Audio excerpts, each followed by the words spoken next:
it. And they gave respect for the ambassadors of South Africa for tens of years, although they were practicing apartheid. Today it's ended. And if anybody would dare make a state with apartheid, it would never be recognized. How come for tens of years it was recognized? The same is with the state of Israel. It's evil, it's dead wrong, it's criminal, but it is being recognized by the United Nations. We need people of courage to stand up in the United Nations and say enough. And we have to end this occupation immediately, so Jews and Muslims and Christians, Jews and Arabs, will once again live together in harmony as we've had for these hundreds of years. It will happen, because God is compassionate. Let us pray to God to bring a speedy and peaceful end of the occupation of the Zionist state of Israel. Till that day comes, do not be silent, speak up. Inshallah, we should see this coming week is Rosh Hashanah, the beginning of the new year. God should help. It should be a blessed new year with freedom, with peace, harmony, that we can all serve God. God should reveal His glory throughout the world so we can all serve Him together in happiness. Amen. Assalamu alaikum. Judaism, yes. Zionism, no. The state of Israel must go. Judaism, yes. Zionism, no. The state of Israel must go. Judaism, yes. Zionism, no. The state of Israel must go. 1, 2, 3, 4. Zionism no more. 1, 2, 3, 4. Zionism no more. 5, 6, 7, 8. Israel is not a Jewish state. 5, 6, 7, 8. Israel is not a Jewish state. 5,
This is God Pashan from Millennium 24 TV, and I'm here with the group of Jewish leaders who are for against the genocide that's going on and for the state of Palestine. All right, and you said that Israel is not a Jewish state, correct? Could you give me your name? My name? Yeah. I'm called I live here in New York. I came this morning here and we are sitting there when it the general thing for the UN. And the leaders came here. We came out, there's the press there, and we came out to call the end of the genocide. And we asked all the nations, what are the Palestinian nations different than any of the nations? They are killed, men, women, and children, murdered. They never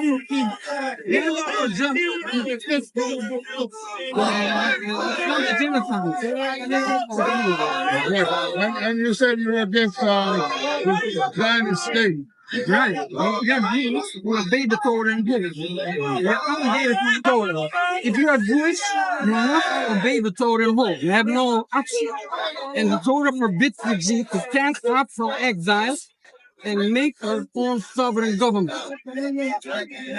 We await the justice by the Creator Himself. He will bring the justice in the world. We do nothing. We know the Creator, He owns the world, He will bring justice in the world. And we make no any wars and to make no any sovereign Jewish government. Yeah. Can you explain what this is from? What shooting is? Yeah, yes. Okay. We are Jews to obey the Torah and my father was born in New York. I'm from Canada, from Quebec, and my grandfather was raised in the seaboard in Quebec, and my other the father from my mother lived in the seaboard in Israel. And so like today, we worked with our, we made the Torah. Thank you very much. Yeah, this is Golf Mashan from Millennium TV. I'm here with the rabbi dealing with the issue in Gaza and Israel. Could you explain, give me your name and what you're here about? With the help of the Almighty, we are Neturei Kata, Jews United Against Zionism, and we are here in front of the United Nations because Netanyahu, the Prime Minister of the State of Israel, is speaking here today, and his speech is that he tries to present himself as the representative of Judaism and the Jewish people, and both of that is patently false. He is the representative of the Satan, not of Judaism. Judaism is a religion of 3,000 years, and we are forbidden, since the destruction of the temple 2,000 years ago, to reestablish any Jewish sovereignty. Judaism is a covenant we made 3,000 years ago to be subservient to God. Zionism is a movement of 140 years, simply a transformation to nationalism. It's an ersatz Judaism. They are totally ignoring that command of God not to make a Jewish sovereignty since the destruction of the temple. They are totally ignoring the commands of God that were not to kill or to steal. They are totally ignoring all the voices of the sages, all the rabbinical authorities at the time of its inception of Zionism, who said this is scandalous, this is criminal. We are not this nationalist movement that you claim to be. And I carry around the pictures. We show Theodor Herzl by the Declaration of Independence in 1948. You can see this is a historical moment. Theodor Herzl, you see here's Theodor Herzl, you see Ben David Ben Gurion standing there reading the Declaration of Independence in 1948, the picture of Theodor Herzl there, Stars of David on the wall, and they're making, on the dais you don't see, maybe there's somebody covering his head, but you don't see it. A Jew has to cover his head to show that he believes in God. You don't see rabbis here. If it would be a Muslim state, you would have imams, sheikhs. If it would be a Christian state, you would have priests. So you can see the farce. This is not a Jewish state. This is a nationalist movement that simply, for their convenience, they're using the facade, they're masquerading in Judaism. They're using my identity, the Star of David, in the name Israel, in order to silence, to intimidate, that if anybody stands up against their occupation, they'll accuse them of being anti-Semitic. So that's why we're here, to plead with the world leaders. They should not be intimidated. Just like apartheid was for so many tens of years recognized as a legitimate government system, and because of the grassroots people made their leaders uncomfortable, it was finally stopped. And today nobody would create an apartheid state. It is so clearly criminal. The same thing is with Israel. It's 76 years it was ratified by the state, by the United Nations, but it has no legitimacy. It's a simple occupation. They're waving the Bible and saying that God gave it to them. That's patently false. As I say, the Torah does not permit to take, to steal, or to kill, or to have a Jewish state. And you can go to any very religious community, the most religious around the world, whether it is in Jerusalem or it is in the United States. So you have some things to show us here. Yeah, you can see here, you can see the tens of thousands of Jews demonstrating in Jerusalem. These are the very religious. You can see the chief rabbi of Palestine pleading with the United Nations in 1947, where he's stating, "We furthermore wish to express our definite opposition to a Jewish state in any part of Palestine." That was the chief rabbi of Palestine, and he was ignored. He was ignored by the United Nations. It's in their documents, yes. And they accepted to create a state of Israel. We will not accept it, and we are pleading with the United Nations and the leaders that they should do not abdicate the responsibility that was given to you as world leaders. You must stop this injustice, the slaughter of the people of Gaza, of Palestine, and the incursion into Lebanon. It cannot go on. It's purely criminal. And the voices of the people around the world who are protesting, they're not anti-Semitic. The state of Israel is anti-Semitic. They have caused hate of Jews. They have caused the death of 76 years of Jews in order to establish their state. They are the anti-Semites. They've caused a rift between Jews and Muslims around the world. They are exacerbating anti-Semitism, and they are nullifying the value of the word anti-Semitism, because we always knew there was a red line. If somebody would attack or somehow act unjustly to a Jewish person, it's like racism. Everybody understood that's wrong. And they would say he's doing an anti-Semitic act. But now that the Zionists with impunity do what they're doing, injustice, and people yell anti-Semitism, and everybody's quiet, and if anybody says a word against them, they call them anti-Semitic. Yes. So now, if somebody's, God forbid, does an action against a Jew, a real anti-Semitic action, and the Jew's going to say that's anti-Semitic, everybody will laugh. It's the boy who cried wolf. Yes. They'll say, anti-Semitic, we know what it's all about. It's a joke. Because look what Zionism is doing. Yes. So finally, give me your name or your title. My name is Rabbi Yisrael David Weiss of Neturei Karet International, Jews United Against Zionism. All right. Thank you very much for this interview. Thank you. Again, this is Garth Mashant for Millennium 24 News here at the United Nations Plaza with the rabbis and the thing demonstrating against Netanyahu and against the genocide in Gaza.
Good afternoon, friends. Welcome back to this public square. Shalom. I invite us all to take a deep breath. Ground yourself in being here. Thank you for being here in the middle of a busy day in the rain for this worthy purpose.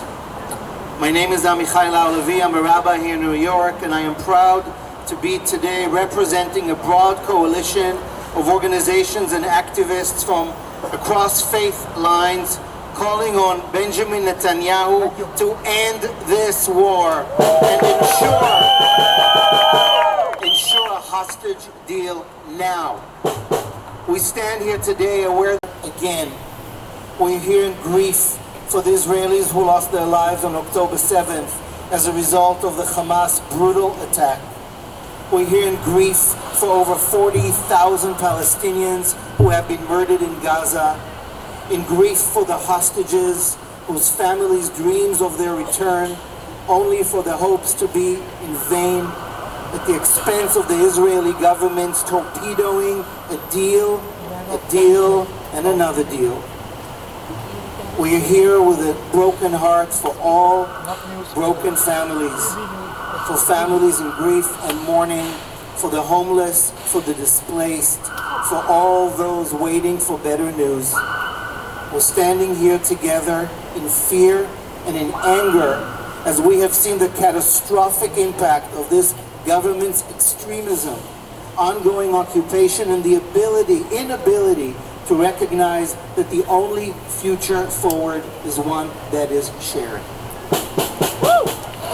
Earlier this afternoon, War has no winners. War has no winners. War has no winners. there's a distinguished list of speakers this afternoon from a broad coalition, including families of hostages, including leaders who have been fighting and will keep on fighting for a better day. We're going to begin in just a moment. I ask us just to take a few seconds of silence as we stand here on this day with the privilege to protest. And while Netanyahu and many other world leaders are in town, it's on us to raise our voices to demand a better day. Thank you for being here today, friends. Our first speakers today are Yehuda and Vicky Cohen with two of their children as they continue to fight to bring home their son Nimrod, who is still in Gaza as a hostage. Yehuda and Vicky and your family and all families, our hearts are with you. Thank you for being here today with us to share your message. You are not alone! You are not alone! You are not alone! You are not alone! You are not alone! Thank you very much. We have war, they want blood. Netanyahu is actually ruling, actually keeping his position on the blood of Israeli civilians and soldiers, Israeli hostages, Israeli suffrage. His only way to rule is through destruction of Israel. The Israeli government is not just doing nothing. It's not just doing nothing for the good of Israel. They are doing all they can to destroy Israel, not mentioning part of his coalition who has the Messiah belief that through war, through suffrage, the Mashiach will come. And then the good days will come. So we are here to fight. Fight, as it sounds, fighting for a deal, for a ceasefire, so our beloved ones can come back home, so my son Nimrod will be free again, so the Israeli nation will be secured again. Thank you.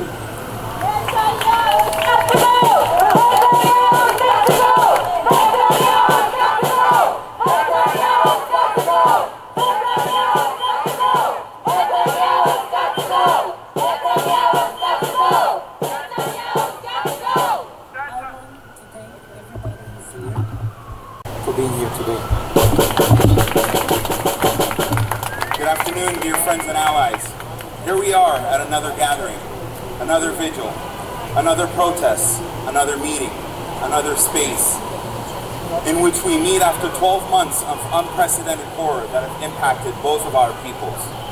12 months that, that we've been pushing for a ceasefire and an end to the war in Gaza, to get Israeli hostages released back to their loved ones, and to give the Palestinian people in the coastal enclave a reprieve from the most destructive chapter in Palestinian living memory. 12 months of pleas, diplomatic efforts, high-level meetings, repeated calls, multiple initiatives, and never-ending back and forth that lead nowhere. 12 months of death and destruction that have claimed tens of thousands of innocent lives whose sole crime was being in the wrong place at the wrong time.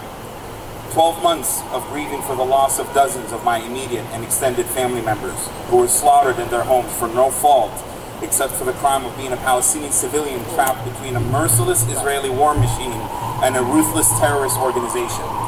12 months of observing hunger, disease, pain, suffering, hopelessness, abuse, destitution, and war crimes.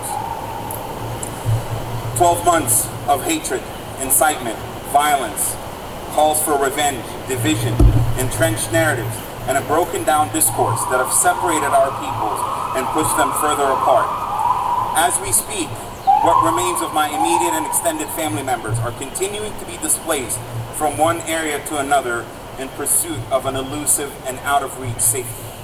As we speak, my brother in Gaza, who is recovering from a hepatitis infection that almost killed him and prevented him from doing his vital humanitarian work of providing medical aid to desperate civilians in Gaza, is still trying to take stock of who remains of our family members. As we speak, daily Israeli airstrikes are claiming dozens of lives, wiping out entire families and maiming hundreds of civilians with no end in sight. As we speak, dozens of Israeli hostages are languishing in Gaza's tunnels with no clear pathway to their release, tormenting their loved ones and preventing victims of the October 7th massacre from having closure towards healing and recovery. Also, as we speak, self-serving leaders in Israel and in Palestine are disregarding the suffering of their own people and instead pursuing narrow personal goals and objectives that are inconsistent with the interests and well-being of both Palestinians and Israelis. Despite the untold suffering and immense hardships that both of our peoples are experiencing, there are numerous rays of hope and optimism that we should latch onto and embrace with everything we've got. There are Palestinians and Israelis, regardless of their dwindling numbers, who are refusing to be perpetual enemies and who are choosing to come together to form a different new path forward to break the chronic impasse. I've been blessed to connect with numerous victims of October 7th hostage families who are seeking allyships with Palestinian partners to challenge and humanize each other and stop the killing. The continuation of the war in Gaza and the conflict is not due to the lack of viable alternatives or no solutions. It is due to the nefarious calculus of malicious actors like Prime Minister Benjamin Netanyahu and Hamas's warlord Yahya Sinwar. Change and transformation requires all of us. We must individually and ultimately collectively reject hatred, demonization, racism, incitement, terrorism, extremism, anti-Semitism, and zero-sum equations and approaches. As a Palestinian American, it pains me to see the dominance of extremist voices within the pro-Palestine activism and advocacy, which often devolves into unhelpful rhetorical maximalism, failing to condemn and challenge terrorism and violence by Hamas and others, preventing the emergence of a truly transformative discourse to support the Palestinian people's just and urgent aspirations for freedom, independence, liberation, and sovereignty. It also pains me to see the weakening and shrinking of the peace movement and camp within Israel, who will always be critical allies and vital partners for the Palestinian people. As world leaders gather here at the United Nations, we cannot wait until they all have the political will to achieve lasting and durable peace in Israel, Palestine, and beyond. While we need their support and we need their pressure on leaders like Benjamin Netanyahu to accept a ceasefire and prevent further regional escalation, we each have an individual role to play in bringing down the temperature and reducing the deadly inflammation which harms all of us and both of our peoples. Dear friends and allies, I sincerely and wholeheartedly believe that while the short term is grim with few promising prospects, I'm immensely and genuinely hopeful that a bright and a promising future awaits us all if we will it and work towards it. I am hopeful, and I want us to all look back at the past 12 months and think about what we have done and think about what we could have done differently, so that in 12 months from now, when we meet again in 1 year, we are merely continuing to build upon the progress that we have all individually and collectively achieved. Most importantly, remember, from the river to the sea, only peace. Not do it without you. Please help us pressure Netanyahu to seal the deal and bring them board and the other hostages back home today. Thank you very much. And again, we are fighting to change the narrative here in the US, in the government, in Jewish organizations, in the public. So a deal will come, so a ceasefire will come. There are only two options. Either Netanyahu will go for a deal, or he will be replaced by somebody else who will do the good for the country of Israel, who will do the good for our region, and bring peace and bring back hostages. Release my son, bring him home, and end all hostilities. Thank you very much.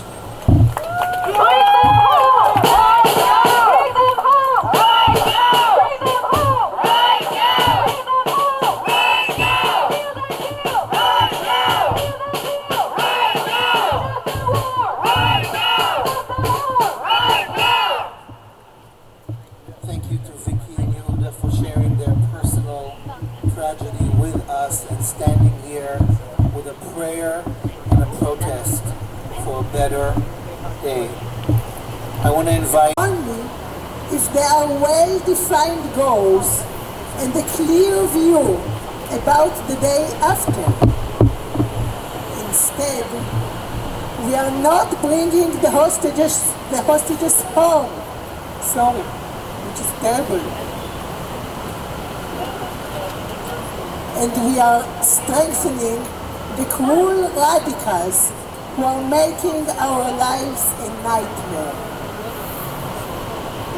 We must stand together in our struggle until we get back to the path of humanity, solidarity, and seek peace.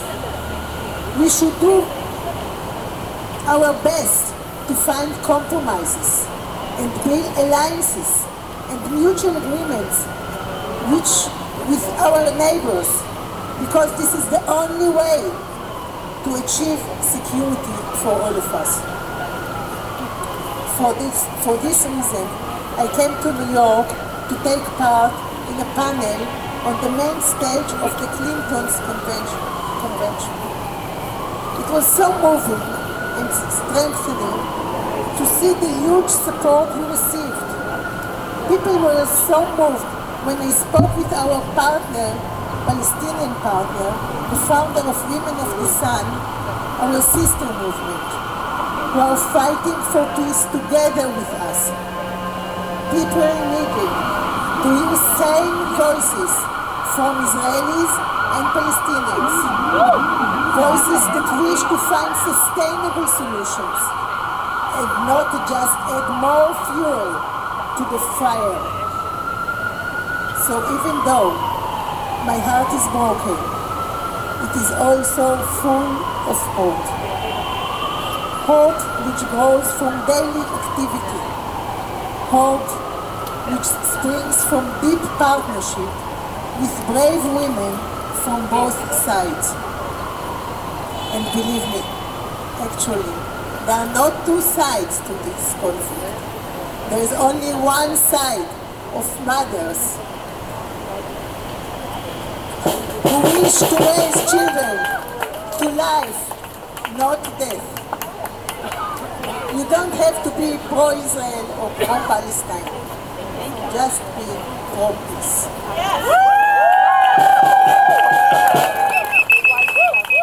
Out of this awful tragedy, we have a historical opportunity to make this terrible war to be the last war between the sea and the Jordan River.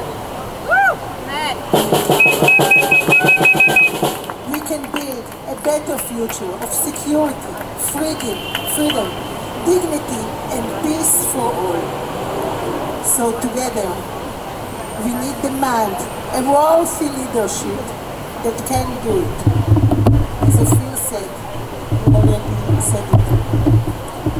From the river to the sea, only peace will make us free. Thank you so much.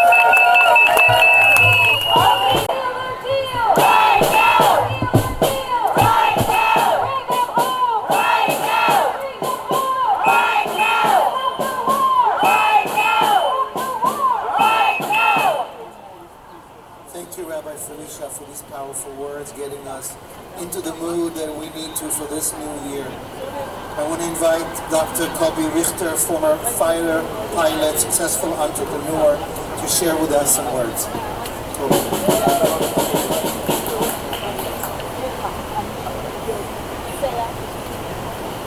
I am a proud citizen of the State of Israel.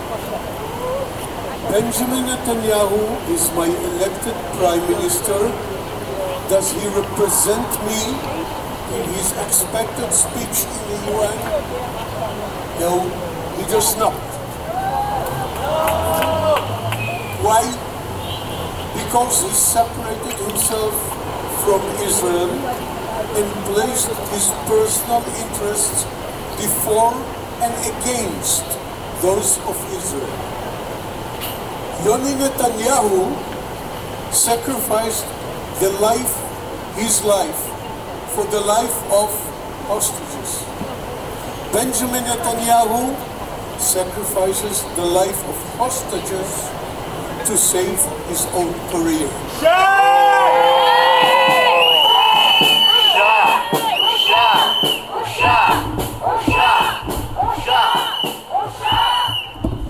I have destroyed Egyptian and Syrian airfields in the Six-Day War. I fought many Egyptian, Syrian, and even Russian pilots in the many wars thereafter. I always could rely on the political leadership to throw me into morally justified fighting and to do everything to bring me back home if needed. In today's modern war, a pilot releases his weapon tens of miles away from target without seeing it.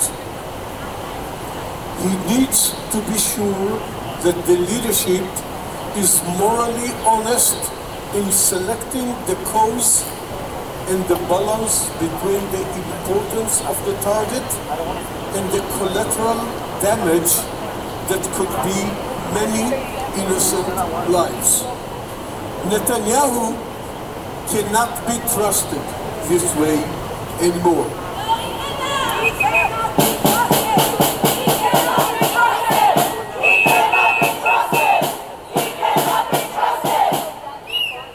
Therefore, the Veteran Pilots Organization, 555 Patriots, insist on his resignation and on elections that will bring a new, trusted government.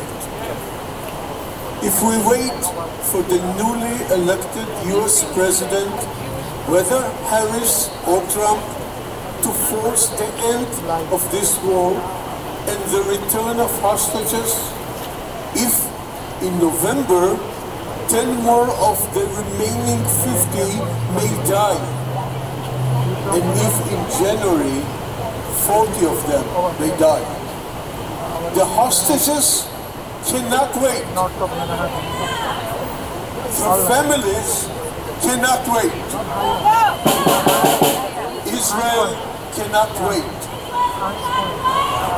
Netanyahu out. Elections now.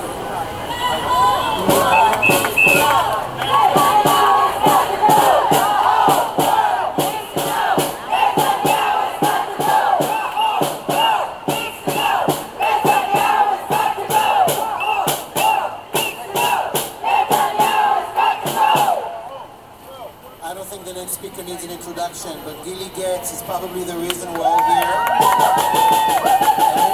A shaker, a peacemaker, and soldiers are being sacrificed. Israeli citizens are being sacrificed. Israeli livelihood is being sacrificed. Israel is being sacrificed. The hostages are dying in Gaza now. They're dying because of this man, Netanyahu, who is responsible for the biggest security failure in Israel's history, who has funded and strengthened Hamas, who sabotaged the negotiations again and again under bogus pretenses. Busha! Busha! Busha! Tomorrow, you'll be lying to the world. You'll be lying that more war, death, and destruction of the people in Gaza, Israelis, people in Lebanon and the West Bank, will bring total victory. Netanyahu, also known as the destroyer of Israel, מחריב ישראל ומפקיר בנותיה ובניה. He will lie to the world like he lies to us Israelis, that he cares about our lives and our security, when all he cares about is keeping his coalition together with Ben Gvir and Smotrich, who demand endless war, endless occupation, and supremacy in the land. Busha! Busha! Busha! Busha! Busha! Busha! Busha! Busha!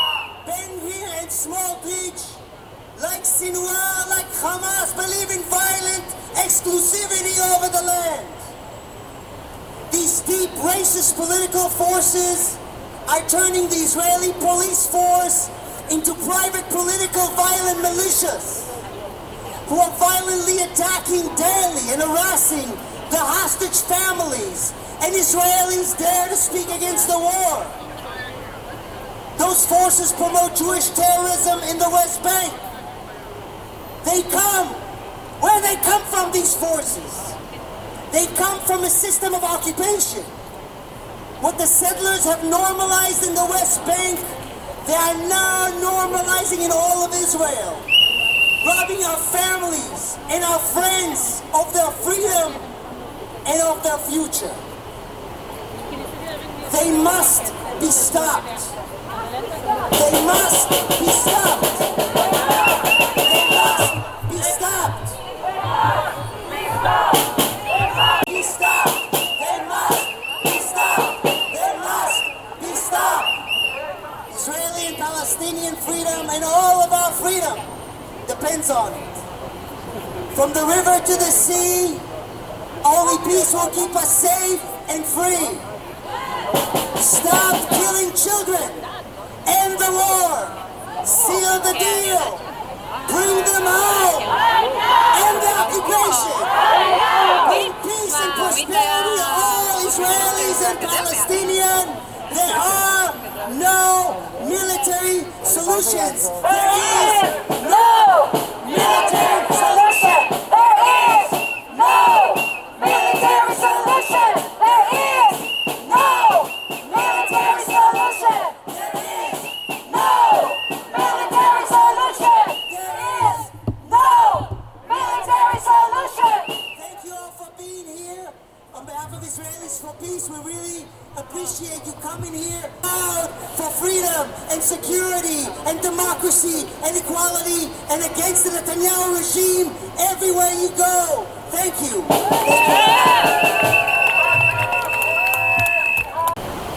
But especially in times like this, it is so important to remember that you are not alone. We are not alone. We are together here voicing our message very strongly to bring back the hostages and end the war. עושה שלום במרומיו, הוא יעשה שלום עלינו ועל כל ישראל ואמרו אמן.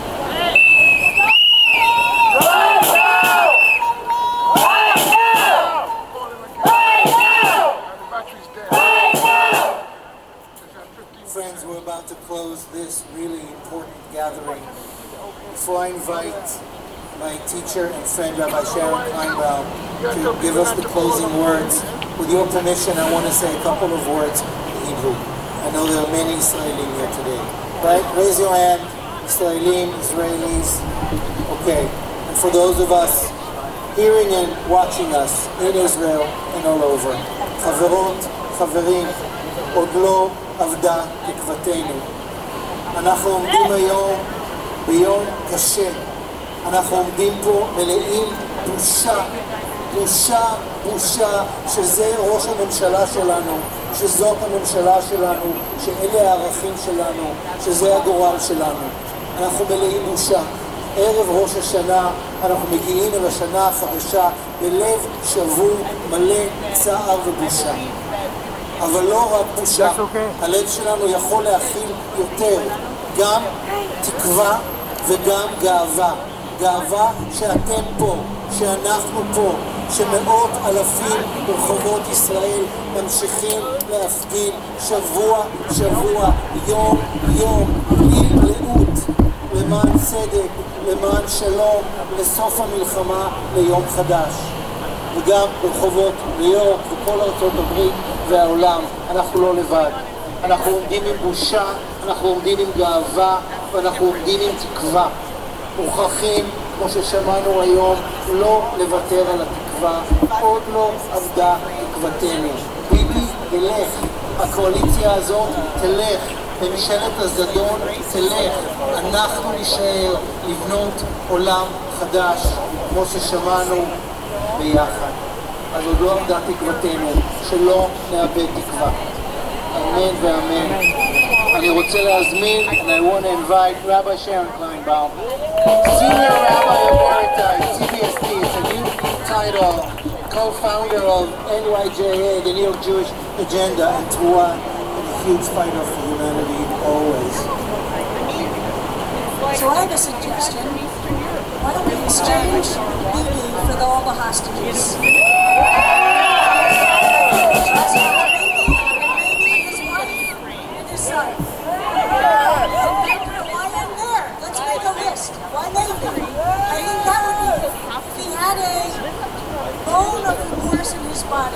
Stand on the border of Gaza and say, take me. If he was a human being with a sentient thought in his head, who cared about the Jewish people, he would say, take me. The Prime Minister of the State of Israel is willing to be a hostage if you release all the others. That's what a leader would do. Okay, that idea didn't work so well. That's been my idea, but it didn't work so well.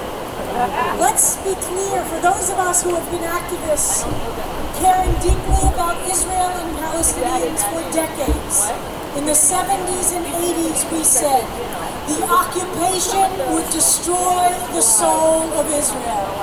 We said in the 70s and 80s there is no way to occupy human beings and not let it both morally destroy the people you're occupying, but also destroy the very soul of the people who are the occupiers. My friends, I take no pleasure in seeing that that prophetic view has come to pass. We need to get rid of Bibi, but we need to get rid of Bibi-ism. We need to get rid of Trump, but we need to get rid of Trump-ism. We need to get rid of the dictators that are taking over this world, the extremists that are taking over the world, not by getting rid of one individual only, but by understanding there is a tsunami of hate that we are facing. And when there is a tsunami of hate, in the way that we are experiencing worldwide, and every place has its own ta'am, I have to say, okay, we know that Israel is doing it in its own way. We see the politics of hate happening within the Palestinian community, happening in Hungary, happening in Russia, happening in Turkey, happening in North Korea, happening in China, happening all over the world.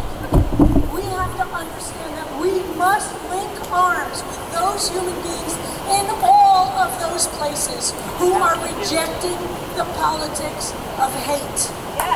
We must understand what our role is. We must make sure that we understand that the hostages, the soldiers, the Palestinians in Gaza and the West Bank.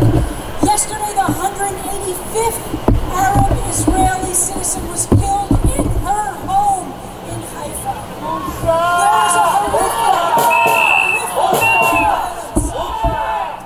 We have to learn what it is to have a vision that's different than the world in which we find ourselves right now. Rosh Hashanah is upon us in only a few days, and we are told by our tradition that Rosh Hashanah is the 6th day of creation. In other words, on the first day of Tishrei, God created human beings, and that's the day of Rosh Hashanah. But work backwards, it means that the first day of creation is tomorrow. So tomorrow night will be, according to the tradition of our peoples, the first day of the tradition. And we are told on the first day there was tohu vavohu, there was chaos. There was complete chaos. But there was something that we have learned in our tradition to call Or Haganuz. Light itself was created, but the moon and the sun were not created until the third day. How was there light in the middle of tohu vavohu? How was there light in the middle of the chaos? There was a light that was inspired with divinity. It was what we call in our tradition Or Haganuz, the hidden light. And that hidden light was made hidden on that first day for all of us to find it when we need it. God put that light there to say, look hard enough and you will find it. Or Haganuz, the hidden light is there. It's hidden if you don't open your eyes and your heart to the truth that God has for us. It is not all tohu vavohu. It is not all chaos. There is a light waiting for us to bring us home. Friends, I want to read from the words of the eulogy that the great Palestinian citizen of Israel, Gader Hani, wrote, or the eulogy she gave for a friend of many of ours, Vivian Silver. Vivian was in her home in Kibbutz Be'eri in the morning of October 7th, texting with her son and with her friends, saying she hears voices outside.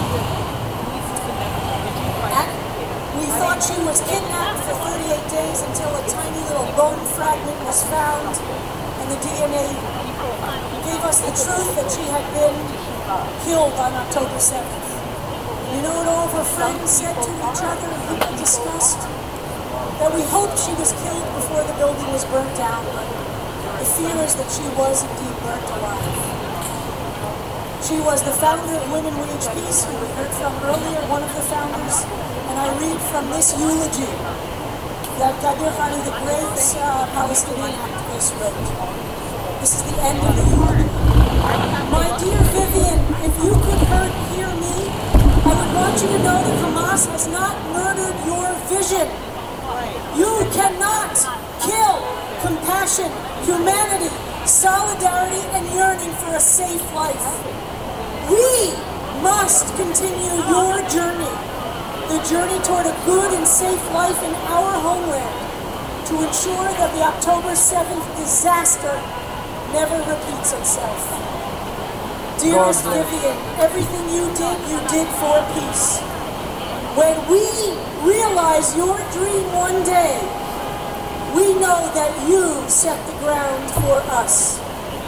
We will carry your legacy, do everything to place a political solution on the agenda. We will prove that the course of our lives has not been decided by the sword. We will dismantle the notion that there is no solution. The best answer to your murder, dearest Vivian, is to work for peace. Rest in peace, great woman that you are. My sister, my close friend. We will carry your legacy, your will. My friend, you will be missed. I'm always with you. That's me your number. Do not despair. Do not despair. Carry that light that Or Haganuz with you, and know that we will accomplish the vision that we carry today. Maybe not today, but we will make sure that generations in the future will look back at us and say we did not give in, we did not give up. We will make sure that those who look back at us will say we laid a foundation for a future of peace and security and justice for Israeli Jews and Palestinians and for humanity all across this terribly broken world. Thank you.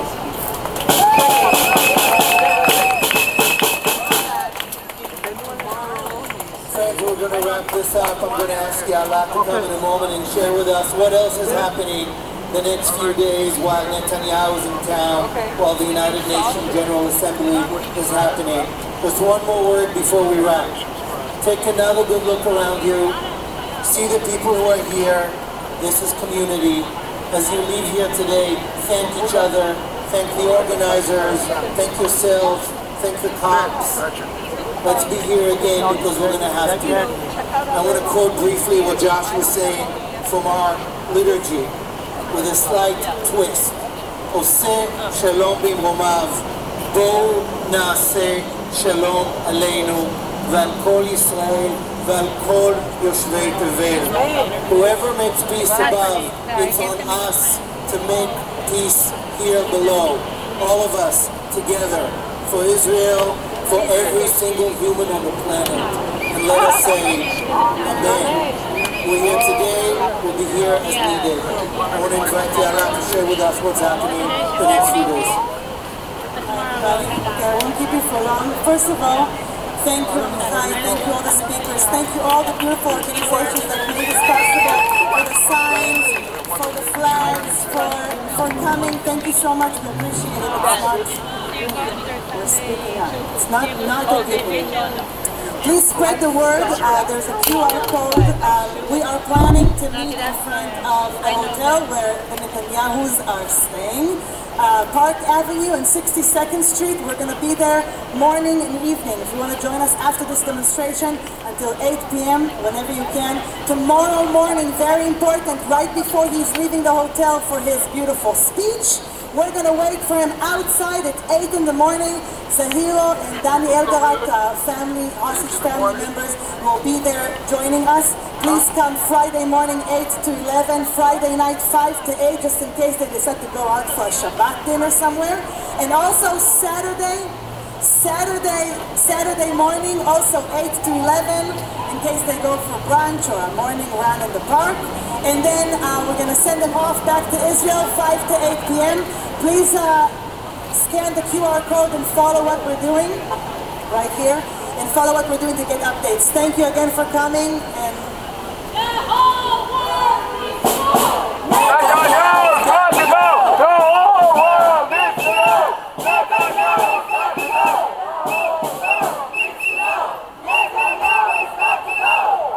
folks, Shana Tova, may this be a much better year for everybody. It's on. This is Garth Marchand from Millennium TV 24, reporting from the United Nations Plaza with Israelis for Peace. Israel is burning. Netanyahu is burning Israel. And I have with me here Rabbi Jacobs.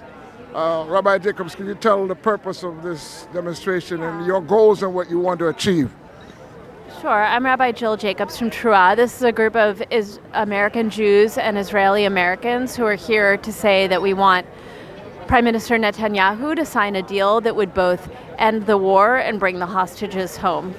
Yes. Now, many people don't think that Jews or people in Israel are wanting peace and especially wanting a solution for the Palestinians.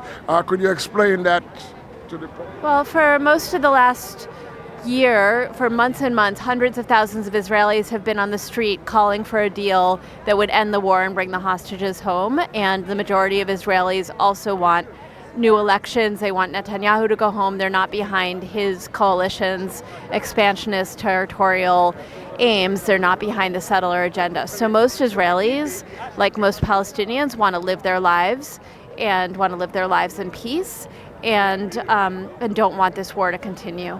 Right, so are you basically for a two-state solution?